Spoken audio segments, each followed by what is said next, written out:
Hey guys, it's Bree. Welcome back to #BSB. Now before I jump into this video, give it a thumbs up because you know you're gonna like it. Subscribe to my channel and follow me on Instagram. So in my last video, I told you guys that I was not applying this year. That still stands true. I will be applying in the fall, but that does not mean that I'm going to stop producing content for you guys. I actually just checked my log of school visits that I was supposed to complete. And I still have quite a few schools that I need to share my experience with you guys on. So to continue on with my school visit series, I'm going to talk about my experience at the Stanford Graduate School of Business. So let's jump right in. For those who don't know, Stanford refers to their business school as the GSB. So throughout the rest of this video, I'm going to refer to the business school as the GSB. Not going to say Stanford, if at all, for the rest of this video. In September, the GSB held their Diversity Day, which they refer to as their Diversity and Leadership event. It's a one-day event, obviously, and it lasts from about 9 to 4 or 5-ish. The application or registration for the event is pretty straightforward, open registration. Anyone can attend. You just have to register and be able to fly yourself out and house yourself for that day or 2 days or however long you plan on staying in Palo Alto or San Francisco. For me, I flew into San Francisco because I've actually never been to San Francisco, so after the event, all I cared about was exploring San Francisco. My flight over via Delta was about 1:30 from New York, and then going back, I flew JetBlue for about 180-ish. I decided to do one-way flights each way because it was coming out a lot cheaper than round-trip tickets. That's usually my workaround on flights, is to just book one way. In terms of accommodations, I was supposed to stay in an Airbnb, but one of my friends who was staying in a nearby hotel close to Stanford said I can crash with her, so I was like, cool. And then my second night, I stayed with a local MLT fellow, which was also pretty clutch. Now to talk about my experience at the GSB. So the night before, my friend and I actually explored downtown Palo Alto. It gave me like a Westfield vibe. I don't know how many of my viewers are from Jersey, but if you are familiar with Westfield, New Jersey, that is the vibe that I was getting from downtown Palo Alto. A lot of restaurants, a lot of stores, little retail stores here and there. They had a city center where there was musicians playing, all types of things that I've seen visiting Westfield. As for the actual campus, the GSB is beautiful. I love how the campus is really open, outdoorsy, has palm trees almost everywhere, just about everywhere. And it's you walk in, so it's not a building. It's not a building. it is a building, but it's not an enclosed building. It's you walk down the pathway, which is outdoors, and then you walk into your classroom. So it's not like you walk into a building, you walk into your classroom. It's you're completely immersed with the outdoor experience, and then you just walk into the classroom, learn for 2 hours, 2-3 hours, and then you walk back out into Mother Nature. It's beautiful. The weather was beautiful. It was a little cold, but it was perfect fall weather for New York.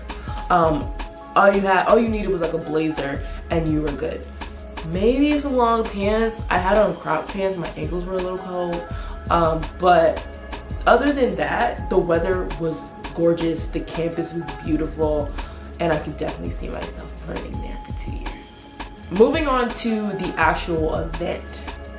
Now the agenda, your typical agenda for a diversity day started off with the welcome from the Associate Dean, Kristen Moss.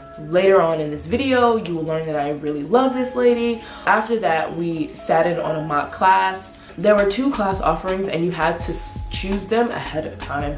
So I chose Building a Sustainable Social Venture, which focused on the Khan Academy case. I chose a social venture class because post MBA, my nonprofit will be my social venture. Like, I already have a social venture. So to actually make it sustainable, there was a few nuggets from that class that I took and will be applying to my nonprofit. So I'm really glad I sat in on that class. My overall experience with the class was very welcoming. No matter what level we were at, like, a lot of the people that were in my class have never seen a case before, have never case prepped before, or anything like that. But I felt like it was welcoming and accommodating from people from different learning experience and learning curves. I forgot to mention that the class was led by Ross Siegelman. He also leads the Startup Garage class at the GSB. That's a class that I've heard from alumni that if you're interested in starting your own company, if you have an idea that you like kind of want to flesh out, if you just want to be involved in like the startup world to like help somebody's idea, like that's the class for you. And if selected to go to the GSB, that's definitely a class that I would want to take advantage of. So because I knew of that class, it was actually great to kind of like see the face of one of the professors that teaches that class to kind of get a glimpse of like what his teaching style is. From what I saw, I'm definitely impressed. Like, he doesn't let anyone kind of like hog the spotlight in the class.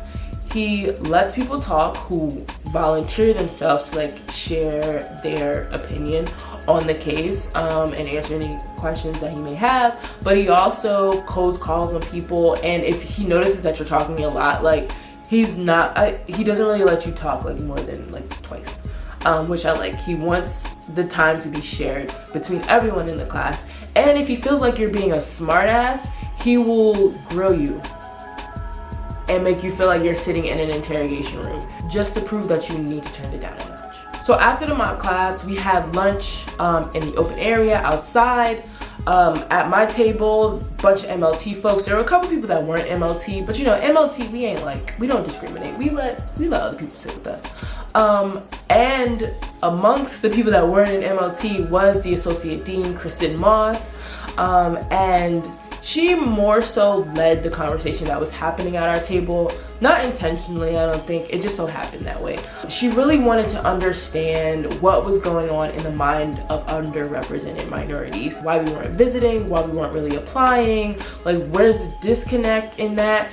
And we basically explained to her like, well, I can only speak for myself, so I'm actually not going to speak for everyone. But for me personally, Stanford didn't become an option until this year.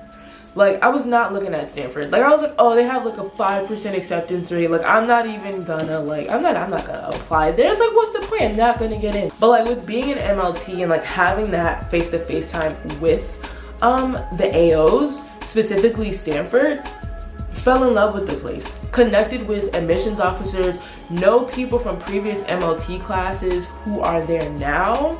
Those people definitely inspired me to look more into what is available at Stanford. Like, yes, I know Stanford's like right next to Silicon Valley, like deep connection there. But in terms of like this little girl coming from Plainfield, New Jersey, went to freaking NJIT, it was an engineering school, but majored in communications. Like, I never thought that like Stanford would be an option for me. So just like doing the due diligence, doing the research, seeing the people that ended up there, seeing the great things that they accomplished by going there, definitely inspired me to reach for the stars, man. Like, once my GMAT is in a good place, I'm shooting my shot at Stanford, and like, I'm not even gonna doubt myself. Like, yeah, it's a 5% acceptance rate, but a shit ton of people apply to Stanford, so I'm just gonna slide my ticket in there too. Pray to God I get in, because that's my base school now. But to go back to the conversation with Kristen Moss, yeah, she was asking us why people weren't visiting, why people weren't applying, what other schools are doing to really like increase attendance. And me and my MLT peers, we were very real with her. Like, other schools offer incentives to kind of like offset the cost of attending these types of programs. Like, coming from New York across the country is expensive. Luckily, I mean, like, $300 wasn't bad for a flight, but I know people who paid more than that. And like, can't really afford to. And there are people who did not attend because like they were, one, being cheap, or they, two, really couldn't afford to like fly across the country for this one weekend and know that we're not even getting our hotel comped. So yeah, we told them that like some schools pay for your room, or they give you like a travel stipend. I mean, food is like a given basically, but like there are different things that you could do to kind of like to make it more convenient for prospective students who are interested in your school.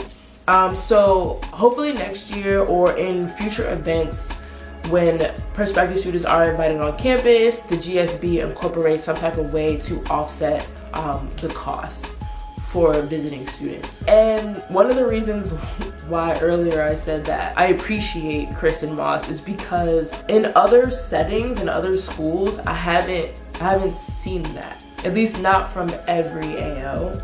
And you know, I'm not gonna say that I saw that type of dedication and real like genuine interest in getting more underrepresented minorities from all the AOs at the GSB, but for an associate dean to really like interact with us on that level, that's something I haven't seen before at any school that I've been to. The deans, associate, or straight dean, they give their little welcome speech and then they kind of like disappear. They'll like say their highs and byes and how are yous and kind of get to know you a little bit, but to actually dedicate your entire lunch, and it was on a Saturday, so you dedicated your entire Saturday to sitting and talking with us, focusing on underrepresented minorities and really trying to figure out what the disconnect is. Like that was a huge moment. And again, that's something that I have not seen at a lot of other business schools at that level, at least. Like AOs, I mean, that's kind of a part of your job description, but for an associate dean, like, nah, I've never seen that. After lunch, we had our keynote speaker, who was Mr. Kristen Walker, CEO and founder of Walker & Company, Bevel, and Form Beauty. Tristan Walker, man of color, businesses catering to people of color, and he's from Queens. Didn't really have much growing up, and now he has 3 companies. He's raised about, I want to say, when I read up on him, he raised about $24 million for his companies. That's insane. That is an insane amount of money. And he attended the GSB for his MBA. Prior to that, he was at Stony Brook, and he segued into finance from there.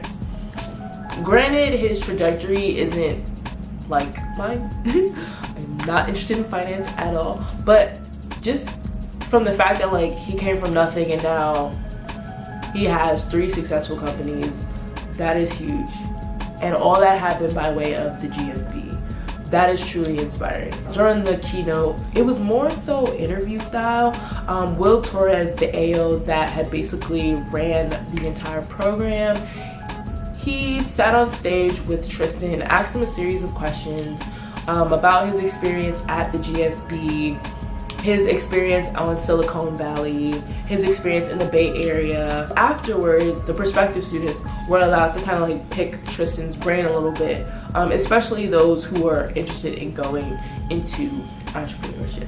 But like the energy that Tristan gave off, highly confident, very knowledgeable, and definitely an innovative thinker. And he is genuinely interested in his cause. Like he really wants to make products that make it easier for the consumer, which is people of color.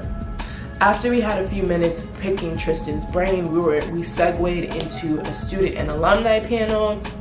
Red flag here, there was only one current student on the panel, which I was not happy about. In other schools that I visited, there was a whole panel of current students and a whole panel of alumni, and I was expecting that this time, or at least something like that, like a good mix, like half and half. I'll say there were probably about 6 people on stage, 5 alum, 1 current student. But I found out later that one reason why there weren't a lot of current students involved in the program was because they hadn't returned to campus yet. But anyway, to go back into the panel, Again, pretty interview style. Will would ask a series of questions. He really had about like 5 mandated questions that he asked, and then it kind of went into Q&A. One thing I noticed is that like when asked questions like if there's anything you could change about your GSB experience, or is there any negatives or anything like that, like none of the alum or the current student had anything negative to say. I'm not exactly sure if that's because one of the AOs was there, Will. I feel like Will is like really cool and down to earth, so I personally feel like they were comfortable to really express themselves, but they all had really positive and inspiring things to say about their GSB experience. One thing that also really stood out to me was that like if a student or if a group of students, like if there was a strong demand for a particular type of elective or class in general, within, I want to say either a year or a semester, that class was offered at the GSB. It became a part of their course catalog, which shows that like the students have high power at the GSB, and the GSB like community definitely yields strong results in that. One thing I also noticed is that a lot of the students brought up the talk, which is basically like a TED Talk, but it's hosted by GSB students. And with that, that's definitely an initiative that I would take advantage of if selected to go to the GSB, because hosting a TED Talk of my own is on my bucket list. Like I want to have my own TED Talk one day. Have to figure out what I would talk about, but if selected to go to the GSB, I would figure it out then, because you do get a second year mentor coach to kind of guide you through prepping for your talk, and that's definitely something that I would take advantage of. So a lot of the alum brought up their talk experience, whether they hosted one or attended. I believe they happen about twice a week, and there's always a huge turnout of students supporting the students that are leading their talk. After the panel, there was an admissions overview. It's typically the same overview that you get from all other schools, or they talk about their application process, how it's a holistic process, every piece of the application matters. They talk about high level how they review each application. They also talked about like deadlines were coming up, kind of touched on financial aid a little bit, but not really. So yeah, that's basically it for my experience at Stanford GSB. Had a great time. One thing I would suggest though is that the event be pushed back a little, maybe like a week or two, maybe not 2 weeks, maybe a week, just so they can get more current students on campus and kind of get them involved in the event, because that is a key thing that was missing from the event. You know, that FaceTime with current students is very, very, very important, and can also make or break a prospective student's point of view on the school. Outside of that, everything was perfect. The weather was perfect, and the campus was beautiful. The programming, I feel like I got a lot of nuggets out of the program.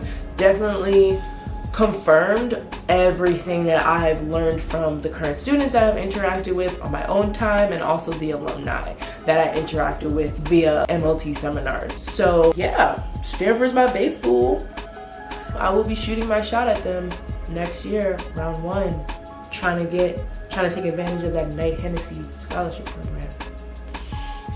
I really suck at winging. I don't know why I did that. But anyway, if you have any questions about my experience at the Stanford GSB, leave a line below. If you too have visited GSB, let my audience know how your experience went. Drop multiple lines under this video. Like this video, give it a thumbs up, because I know you liked it, and I know you like Stanford, and I know you like Palo Alto. Well, maybe not Palo Alto, but like I know you like Cali. I know you like warm weather, so like this video because of that. And also subscribe to my channel. But when you do, make sure you tap the bell so you get notifications every time I upload a new video. Till next time, bye guys.